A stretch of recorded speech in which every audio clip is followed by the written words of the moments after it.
नमस्कार दोस्तों, पिछले लेक्चर में हमने संचय के बारे में हम पढ़ रहे थे कि संचय क्या होता है और 2 क्लासेस हो चुकी हैं संचय की। आज के इस लेक्चर के अंदर हम संचय के अनुप्रयोग पढ़ेंगे कि किस किस चीज़ में जो आपका संचय है काम में आता है। वैसे आपका संचय टॉपिक कंप्लीट हो गया है, लेकिन आप संचय का किस चीज़ों में प्रयोग कर सकते हैं, किन से आप वैल्यूज़ निकाल सकते हैं, कुछ इसके बारे में हम बात करने वाले हैं। चलिए, टॉपिक का नाम है संचय के अनुप्रयोग। और आपको पता है नोट्स आपको मेरे टेलीग्राम चैनल पर मिलते हैं, जिसका लिंक आपको डिस्क्रिप्शन में दे रखा है, तो वहां से जाकर नोट्स भी आप डाउनलोड कर लीजिएगा। चलिए, टॉपिक का नाम है संचय के अनुप्रयोग। संचय के अनुप्रयोग, एप्लीकेशन ऑफ, इंग्लिश में कहेंगे एप्लीकेशन ऑफ कॉम्बिनेशन।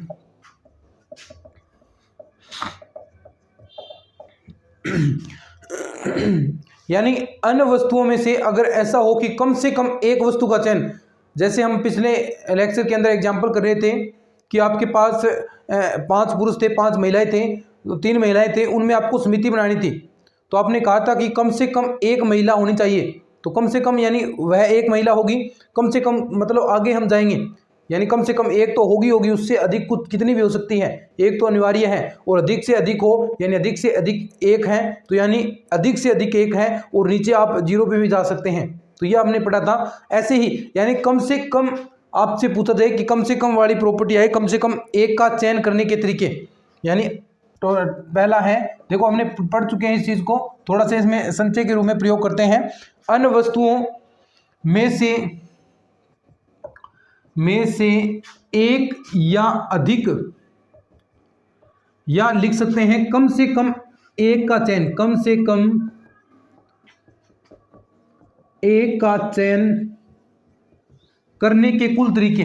सिंपल सी बात है, कम से कम एक का चयन यानी अब अधिक से अधिक। मान लीजिए सबसे पहले कम से कम एक यानी NC0, इसकी वैल्यू कितनी होगी, NC0 सॉरी, कम से कम एक होनी चाहिए ना, तो NC1, ठीक है। प्लस उसके बाद यानी n में से 2 का चयन, n में से 3 का चयन, n में से 4 का चयन, n में से 5 का चयन, और कहाँ तक, n में से n का चयन। यानी देखो n आपके पास वस्तुएं हैं, कम से कम एक का चयन, यानी एक का चयन होना चाहिए, उससे कोई छोटी वैल्यू नहीं है, उससे छोटी है तो उससे हम आगे बढ़ते जाएंगे। तो ये आपका होता है। अब देखो इसका थोड़ा सा आप रिजल्ट निकालने के लिए इस चीज में आप प्रयोग कर सकते हैं। आपने द्विपद प्रमेय पढ़ा होगा, नहीं पढ़ा है तो इसके बाद टॉपिक हमारा द्विपद प्रमेय है, उसके बारे में पढ़ेंगे। 1 + x की पावर n का प्रसार है, वो आपको पता है क्या होता है। देखो NC0 प्लस का NC1x NC2x उसके, देखो एक बार प्रसार आप याद रख लो, द्विपद प्रमेय का प्रसार ये होता है। बाकी अच्छे से जो नेक्स्ट टॉपिक होगा हमारा यही है, 1-2 क्लास के बाद द्विपद प्रमेय के बारे में पूरा अच्छे से हम डिटेल में पढ़ेंगे। उसके बाद डॉट डॉट डॉट ऐसे ही प्लस का NCn और x की पावर n। अब देखो अगर मैं x बराबर 1 रख दूं तो ये 1 और 1 क्या हो गया, 2 की पावर n। अब बोलो NC0 की वैल्यू कितनी होगी, NC0 की वैल्यू आपकी 1 होगी। NC0 देखिए आप डायरेक्ट निकाल सकते हैं, और आपको ये चीज़ें मैंने याद भी कराई हैं। प्लस यहाँ पर x बराबर 1 रख दिया, NC1 NC2 plus dot dot NCn। अब देखो ये पार्ट मैं इधर ले आऊँ, इसका 2 की पावर n माइनस 1 कर दिया, NC1 प्लस NC2 प्लस का NCn। अब देखो ये वाला पार्ट यही था ना, और इसकी वैल्यू आ गई है। अब देखो शॉर्ट चीज़ है ये, यानी अगर आपको कम से कम ऐसे मुझे 5 वस्तुएं दे दी आपको और कम से कम एक का चयन, तो यानी आप डायरेक्ट कर सकते हैं 2 की पावर n माइनस 1 आप करेंगे तो आपके पास ये रिजल्ट आ जाएगा, 2 की पावर n माइनस 1। अब देखो इसकी क्वेश्चन भी करेंगे, ये चीज़ आप याद रखनी है, सिंपल सी है। यानी आप द्विपद प्रमेय आपने इसमें लगाई है, और आपने यानी कम से कम एक का चयन आप कर रहे हैं, एक का कम से कम है यानी ऊपर की ओर जाएंगे, 2 का चयन होगा, 3 का चयन होगा, एक तो अनिवार्य है, एक तो होने चाहिए, उससे ऊपर आप जा सकते हैं, यानी अंत तक। अन्य वस्तु हैं तो अंत तक आप जा सकते हैं। तो उसमें क्या होगा, जो आपको दे रखी है कम से कम एक का चयन है, तो उसमें फॉर्मूला होगा 2 की पावर n माइनस 1। ये चीज़ आपको क्या रखनी है, अच्छे से याद रखनी है, ठीक है। देखो क्वेश्चन करवाता हूं मैं आपको। दोस्तों अगर आप आरपीएससी के किसी एग्जाम की तैयारी कर रहे हैं, सेकंड पेपर तो मैं यहां पर आपको करवा रहा हूं, लेकिन आप फर्स्ट पेपर की तैयारी करना चाहते हैं तो आप अनअकैडमी ज्वाइन कर सकते हैं। अनअकैडमी इंडिया का लार्जेस्ट लर्निंग प्लेटफॉर्म है। यहां पर आपको इंडिया के टॉप एजुकेटर पढ़ाते हैं। तो सबसे पहले क्या करना है, अनअकैडमी आप प्ले स्टोर से डाउनलोड कर लें, उसके बाद मोबाइल नंबर से साइन अप कर लो और उसके बाद अपना जो भी एग्जाम की तैयारी कर रहे हैं उन एग्जाम की तैयारी करो। और वहां पर दोस्तों जब भी आप सब्सक्रिप्शन लें तो आप मेरा कोड यूज करेंगे GBK10 तो आपको 10% डिस्काउंट मिलेगा। और साथ ही आज ऑफर चल रहा है यहां पर 20% डिस्काउंट, अगर आप मेरा कोड लगाते हैं 10 नहीं 20% अब आपको डिस्काउंट मिलेगा। तो आप आज ही अनअकैडमी डाउनलोड कर लो और जो भी लेटेस्ट कोर्स चल रहे हैं उनको भी आप डाउनलोड कर सकते हैं और भी आप हर प्रकार के टीचर से वहां पर पढ़ सकते हैं। तो लिंक मैंने डिस्क्रिप्शन में दे रखा है, जाकर अभी अनअकैडमी डाउनलोड करो।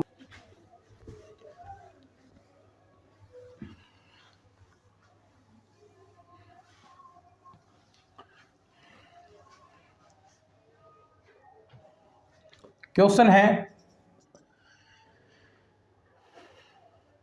6 आमों में से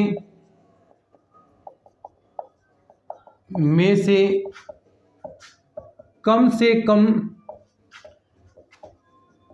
एक का चयन करने के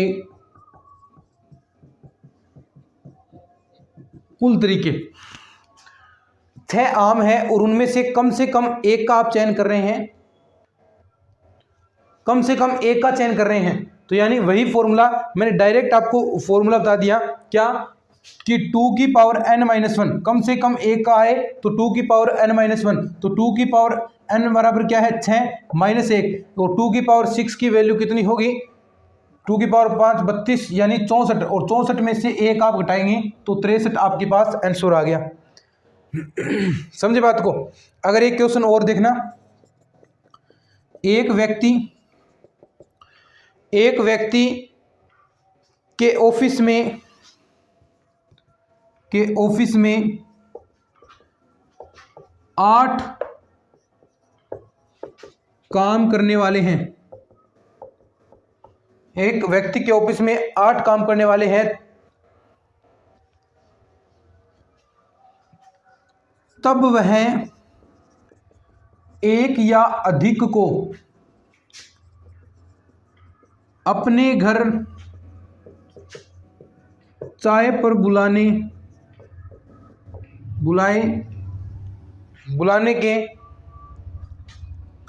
बुलाने के कितने प्रकार हो सकते हैं, प्रकार से बुला सकता है या कितने प्रकार से हो सकते हैं।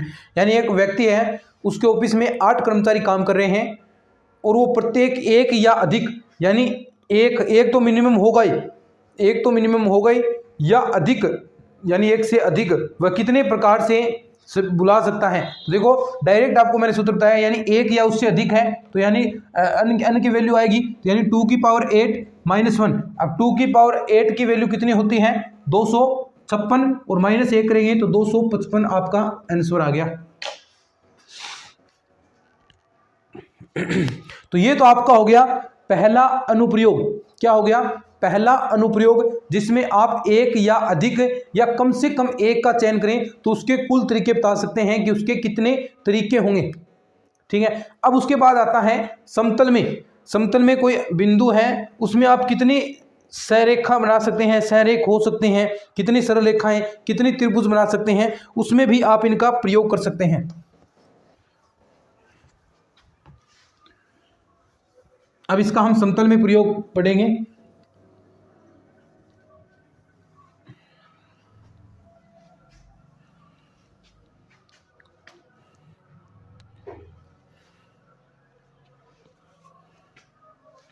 दूसरा अनुप्रयोग है समतल में अन्य बिंदुओं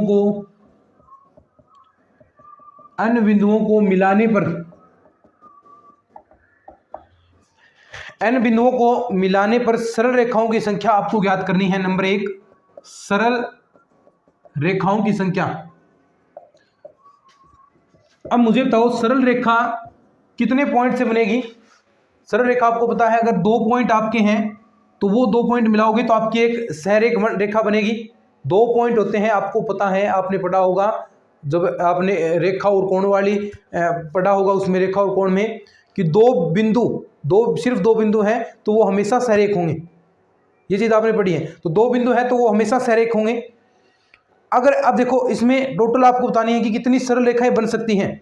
तो यानी अन बिंदु है, अन और कितने बिंदुओं से सरल रेखा बनेगी? 2 पॉइंट से। तो यानी 2 का चयन, अन बिंदुओं में से 2 का चयन करोगे तो ये आपके पास सरेख आ गया। जब कोई भी बिंदु और कोई बिंदु सरेख न हो, यानी सभी अलग अलग हो, कोई बिंदु सरेख नहीं हो। लेकिन अगर कोई आपके पास अम बिंदु, मान लो पहले से ही कई बिंदु सरेख हैं, अब वो थोड़ी ना काउंट होंगे उसके अंदर, आपने तो अन पॉइंट से बना रहे हैं, पहले से ही आपके पास कुछ पॉइंट ऐसे हैं जो पहले से सरेख हैं, तो वो शामिल नहीं होंगे। यानी अब हम बात कर लेते हैं कि अम कोई बिंदु है वो सरेख हैं, ठीक है, सरेख हैं। तो यानी ये पॉइंट इसमें जितनी बनेगी घटेगी NC2 माइनस MC2, जितने ये अम पॉइंट सरेख हैं, क्योंकि वो सरेख पहले से ही हैं। हम चेक कर रहे हैं कि कौन कौन से पॉइंट सरेख होंगे, तो पहले से ही हैं तो वो घट जाएंगे। और अब सभी बिंदु जो सरेख हैं, जितने भी पॉइंट पहले से सरेख काउंट हो चुके हैं वो सरेख है। अब सबको मिलाकर एक रेखा और बनेगी, यानी प्लस एक रेखा। यानी जितने भी अम पॉइंट सरेख थे, मान लो जितने भी पॉइंट अम बिंदु पहले से सरेख है, तो पहले से जो बिंदु सरेख हैं उनको मिलाएंगे तो आपके पास एक रेखा बनेगी। ये +1 हमने यहां पर कर दिया। तो ये तो हो गया आपका सरेख बिंदु अगर नहीं है, कोई भी सरेख नहीं है तो NC2, क्योंकि 2 बिंदुओं से आपका सहरेखा बनेगी, ठीक है। दूसरा चीज क्या है? दूसरा है कि पहले से कोई अम बिंदु है वो आपके सरेख दे रखे हैं आपको, तो सरेख दे रखे हैं तो NC2 माइनस MC2 और +1 कौन सा? +1 जो आपको ये पॉइंट सरेख है ना, तो ये पॉइंट आपको इस प्रकार सरेख मिलेंगे। तो ये इन पॉइंट्स को मिलाओगे तो एक रेखा और बनेगी आपकी, तो +1 वो आपका आ गया। समझे बात को? ठीक है। अब इसके अंदर दूसरा यानी त्रिभुजों की संख्या भी आप निकाल सकते हैं। अब बताओ, सरेख एक रेखा बनी है 2 पॉइंट से, त्रिभुज कितने पॉइंट से बनेंगे? 3 पॉइंट है, तभी तो आप त्रिभुज का निर्माण कर पाओगे। अगर आपके पास 3 पॉइंट्स हैं, 3 पॉइंट्स की मदद से ही त्रिभुज का निर्माण होता है। तो 3 पॉइंट्स यानी NC3, त्रिभुजों का निर्माण कैसे होगा? NC3 जब क्या हो? कोई भी सरेख न हो, कोई बिंदु सरेख न हो। और यहां पर यानी अम पॉइंट आपके अम बिंदु सरेख हैं, वही तरीका NC3 माइनस MC3। अब क्या +1 आएगा? +1 आएगा क्या? देखो यहां पर +1 आया, क्या यहां पर जो सरेख बिंदु है उन पे +1 आएगा? तो सोचकर देखो, कोई सरेख पॉइंट है इस प्रकार, उनसे कभी आप त्रिभुज बना सकते हो क्या? सरेख बिंदु से कभी भी त्रिभुज नहीं बनेगा, बस वो केवल मात्र घटेंगे। तो ये घटेंगे। 2 फॉर्मूले मैंने आपको बता दिए, ध्यान रखना, याद रखना। ये आपको जो आपका रेखा वाला कोण वाला आएंगे ना 9th वाले, उनमें काम आएगा। आप डायरेक्ट आप देखो यहाँ पर वो भी चीज़ें आपकी क्लियर हो रही हैं। सरल रेखाओं की संख्या NC2 n पॉइंट है। अगर m पॉइंट पहले से ही आपको सरेख दे रखे हैं तो NC2 माइनस MC2 एक +1, कौन सा? +1 जो आपको पॉइंट्स दे रखे हैं वो सरेख है, तो एक रेखा वो भी बनेगी। त्रिभुजों की NC3, क्योंकि 3 पॉइंट से आपका त्रिभुज बनता है। अगर सरेख है तो NC3 माइनस MC3, ठीक है। अब करते हैं क्वेश्चन इनके।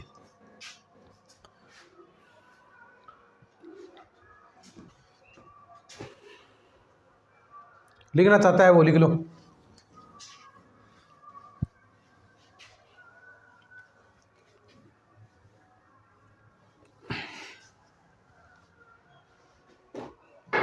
लिख लिया ना?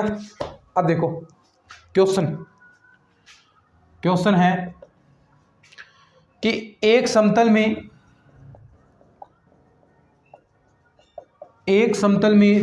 6 बिंदु हैं।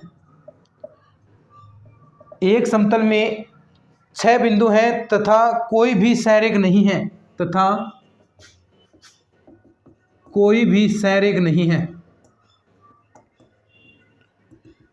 ठीक है। 6 पॉइंट हैं और कोई भी सरेख नहीं है, तब उनको मिलाने से कितनी सरल रेखाएं बनेगी?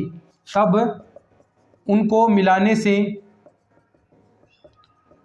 कितनी सरल रेखाएं बनेगी। ठीक है, ये ज्ञात करना है। तो देखो ध्यान से, सरल रेखा क्या फॉर्मूला था, NC2। कब था ये, 2 पॉइंट से सरल रेखा बनेगी। कब था ये, तब था जब आपके कोई बिंदु सहरेख नहीं है। तो सहरेख नहीं दे रखा है तो NC2 यानी डायरेक्ट 6C2 यानी 2 तक प्रसार, 6 पंजे 30 और 2 यानी टोटल 15 ऐसी आपकी चयन होंगे, 15 ऐसे तरीके होंगे जिनसे आप 6 बिंदुओं से सहरेख सरल रेखाएं प्राप्त कर सकते हैं जब कोई बिंदु सहरेख नहीं हो। दूसरा क्वेश्चन अगर बात करूं मैं, एक समतल में 10 बिंदु हैं तथा 2 बिंदु सरेख हैं तो कितनी सरल रेखाएं प्राप्त होगी।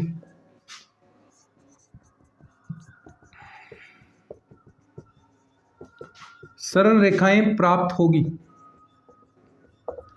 10 बिंदु हैं और 2 बिंदु सरेख हैं तो यानी सबसे पहले 2 बिंदुओं से यानी 10C2 आ गया, लेकिन जो सरेख हैं कितने, 2 बिंदु, तो यानी 2C2 आपका कम हो जाएगा और प्लस का 1 कौन सा, क्योंकि इन दोनों पॉइंट से मिलाओगे तो एक सरल रेखा आपको यहां पर भी प्राप्त होगा। ठीक है, अब इसको डायरेक्ट आप सॉल्यूशन कर सकते हैं। कैसे, tan C2 को यानी 10 इंटू 9 और यहाँ 2 तक ही करना है ना, और अपॉन में 2 का भाग दिया जाएगा। उसके बाद 2C2 जो वैल्यू आपके सामने एक जैसी है, n होती है या 2C2 होती है, उसकी वैल्यू कितनी होती है, 1। ठीक है, 1 से 1 ये पार्ट कैंसिल हो गया, 5 9 पंजे 45 आपका आंसर प्राप्त हो जाएगा। कितना, 45 आपका आंसर प्राप्त हो जाएगा। ठीक है, लिख लो, फिर आगे बढ़ते हैं। लिख लिया ना। अब देखो त्रिभुज वाले पर क्वेश्चन और करते हैं।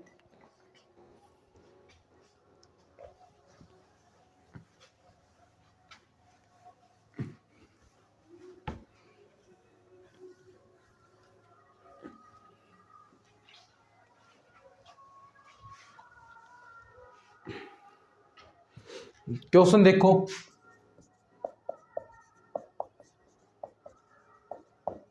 एक त्रिभुज ABC की भुजाओं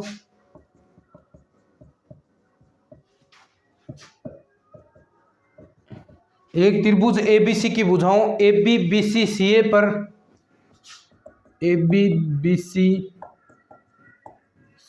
पर क्रमशः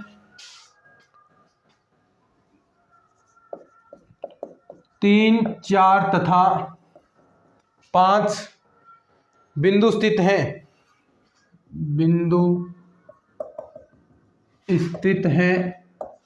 तब इन बिंदुओं को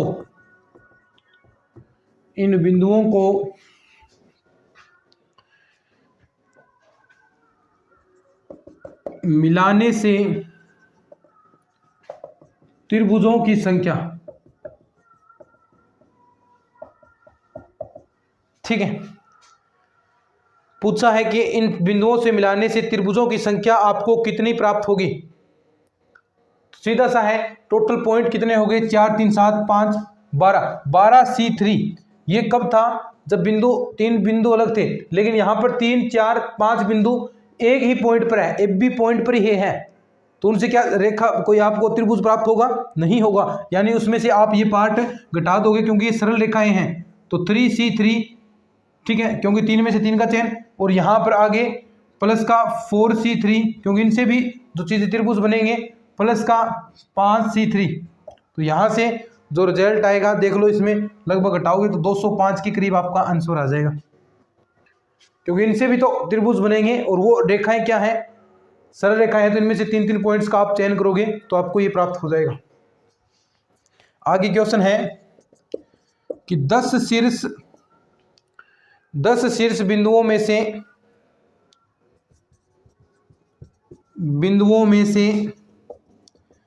n बिंदु सरेख हैं,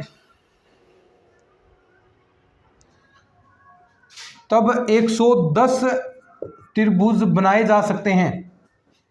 110 त्रिभुज बनाए जा सकते हैं, तो आपको n बराबर ज्ञात करना है कि जो n है उसके बराबर क्या होगा। यानी 10 आपको शीर्ष बिंदु दिए हैं, उनमें से n बिंदु सहरेख है। तो देखो त्रिभुज बना रहे हैं तो यानी 10C3, अब सहरेख है वो घट जाएंगे, NC3 आपका ये पॉइंट घट गए, बराबर कितना है 110, बराबर कितना है 110, और यानी 3 तक प्रसार 10 9 8, ठीक है। और नीचे देखो क्या आएगा 10C3, हाँ 3 2 1, ठीक है। ऐसे ही ये आपका ऐसा पड़ा रहेगा NC3 बराबर 110। यहां से इसको सोल्व कर लो, क्या आएगा 3 तिये 9, 2 चौके 8, 4 तिये 12, यानी 120 आपका यहां पर आ गया 120 माइनस का NC3 बराबर 110। अब देखो NC3 की वैल्यू निकालोगे, NC3 बराबर 10 आपके पास आ गया। तो यहां पर ऐसा क्या हो सकता है, देखो जहां पर 10 आपको रिजल्ट मिले, यानी NC3 बराबर अगर आप 5C3 करते हैं, 5C3 यानी 5 की वैल्यू 5, फिर यहां पर 5 4 और फिर आपका 3, यानी इससे ये कैंसिल हो गया। तो यहां पर लास्ट में जो आपकी वैल्यू आएगी वो n बराबर 5 आ जाएगी, क्योंकि देखो दोनों चीजें बराबर होगी ना, n बराबर 5 आपका रिजल्ट आपको मिल जाएगा।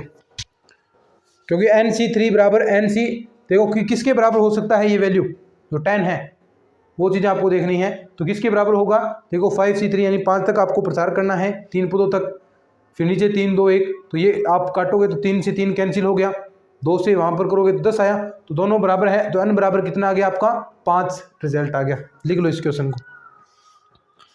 उसके बाद और बात करते हैं,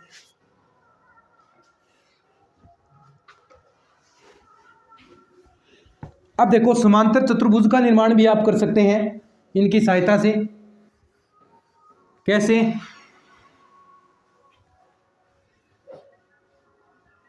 समांतर चतुर्भुज का निर्माण भी आप कर सकते हैं। देखो मान लो कोई यहां पर ये रेखाएं हैं और यहां पर एक समूह है, ये है, ठीक है, आगे तक जाने दीजिए। यानी किसी समूह में एक में तो अम समांतर रेखा है तथा दूसरे में अन, यानी कोई समूह है उसमें एक में तो अम समांतर रेखाएं हैं तथा दूसरे में अन, यानी एक में तो आप मान लो अन समांतर रेखाएं हैं, एक में ये लाइनें कितनी हैं, मान लो अम है। तो देखो समांतर चतुर्भुज कब बनेगा, इन दोनों लाइनों के, देखो ये दोनों लाइनें हैं इनकी सहायता से ही तो बनेगा, यानी दोनों आप निकाल सकते हैं। कैसे, MC2 एक तो ये निकाल लो, ये दो यहाँ पर दो लाइनें हैं, क्योंकि देखो यहाँ पर ऐसे दो लाइनें आप लोगे, यानी 2 लाइनों कितने से बन रहा है 1 2, यानी 2 तो इन लाइनों की सहायता से और 2 इन लाइनों की सहायता से, 2 लाइनों की सहायता से आपका समांतर चतुर्भुज बन रहा है। क्योंकि इसमें भी MC2, अगर ये M है तो इसमें 2 लाइनें लोगे और इनमें 2 लाइनें लोगे तो आपको समांतर चतुर्भुज मिलेगा। तो MC2 इंटू NC2 ये आपका समांतर चतुर्भुज हो गया। क्या हो गया, समांतर चतुर्भुज ज्ञात करने का फॉर्मूला। जैसे यहां पर आपको क्वेश्चन दे दे, क्वेश्चन क्या दे दे कि 4 समांतर रेखाएं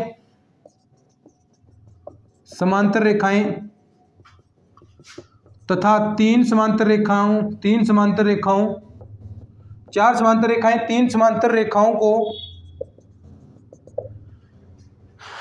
को प्रतिच्छेद करती हैं,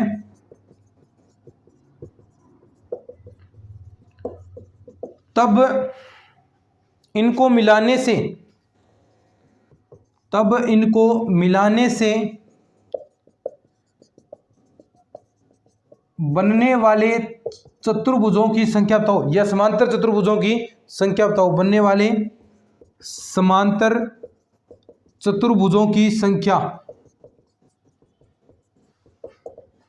तो देखो क्या होगी, 4 समांतर रेखाएं यानी 4C2 इंटू 3C2, यही तो रिजल्ट आएगा। अब देखो 4C2 को क्या लिख सकते हो, 4 इंटू 3 अपॉन में 2 इंटू 3 इंटू 2 और अपॉन में 2, तो 2 से 2 कैंसिल, 2 ये 6 दिए, 18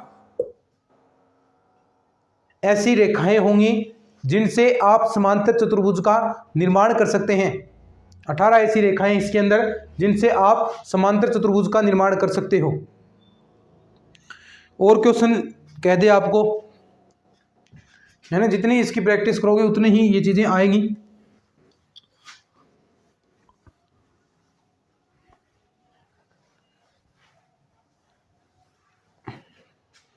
आगे क्वेश्चन दे दे आपको कि 6 समांतर रेखाएं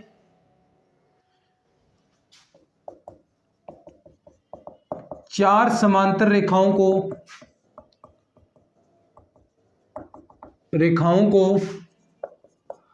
6 समांतर रेखाएं 4 समांतर रेखाओं को प्रतिच्छेद करती हैं।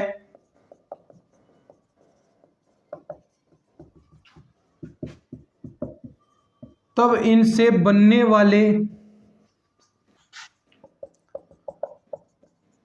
समांतर चतुर्भुजों की संख्या क्या होगी?